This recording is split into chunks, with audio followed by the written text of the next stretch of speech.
All right, thank you very much, Gibby. It is 8:10 right now. Well, camping season is here, and there's a lot of things to look out for, including Lyme disease, which is spread by ticks. So joining us this morning to talk a little bit about what to look out for, how to prevent it, is Dr. Sharon Thompson from Central Phoenix Obstetrics and Gynecology. Thanks for being here this morning. Oh, you're welcome. Thanks for having me. All right, let's talk about Lyme disease. We hear about it. Do people even really know what it is, first off? Yeah, you know, a lot of people don't, although there are about 30,000 cases in the country every year. And I think it's so important that people are aware of the issues with. It's okay. We're having a mic issue. We're going to fix it off for you. But go ahead and tell us a little bit more about it. But when you go outside, remember that you're not the only one out there. There are all the creatures that normally live outdoors, and ticks are one of them. Ticks that spread Lyme disease usually live on deer, so as the deer population spreads, we get more ticks. Fortunately for us here in Arizona, the ticks are not native to our area. But as we travel and we head to cooler climes, we head to wooded areas, we head on hikes into the outdoors, we can get more exposure. So it's so important to be aware and to look for ticks once you've come back from a wooded area. Are they real noticeable? They are tiny. Right? They're so tiny, how do you so you know? have to look for them.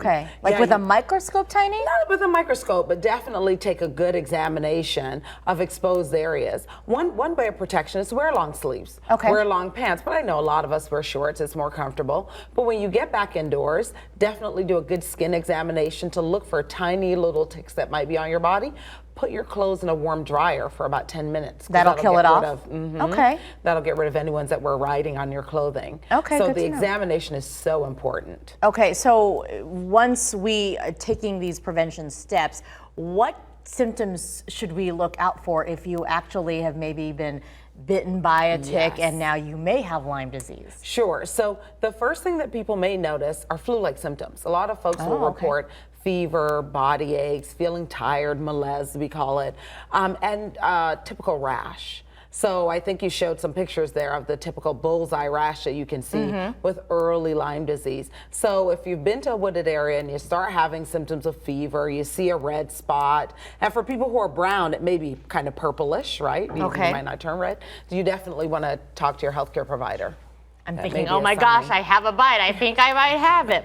But is it you're going to get some of these symptoms or all, or just it's hard to say? Right. You may get some. You may get many of them. You may only get one. So the joint problems are less common, but a rash, the fever, the aches, and those are common symptoms, right? Yeah. So the thing that pulls those together is, have you been in an area where you could be exposed? Where are you out hiking recently? Did you travel to one of there are about 10 states that have most of the disease. They're mostly in the Northeast, down to Maryland area, and the Midwest, Wisconsin, and the small teeny area of California. Now, are these the same ticks that we're talking about that say we might find on dogs?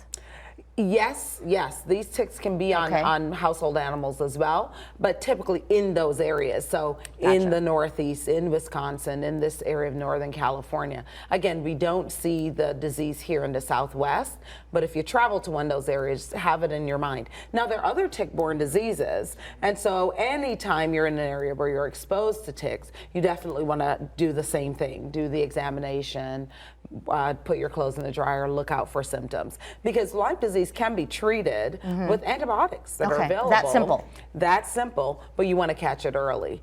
Sometimes when you don't catch the infection early, you might need prolonged courses of antibiotics, or you can have prolonged symptoms. Most people, though, even with the ones who have symptoms that last a long time, they get better.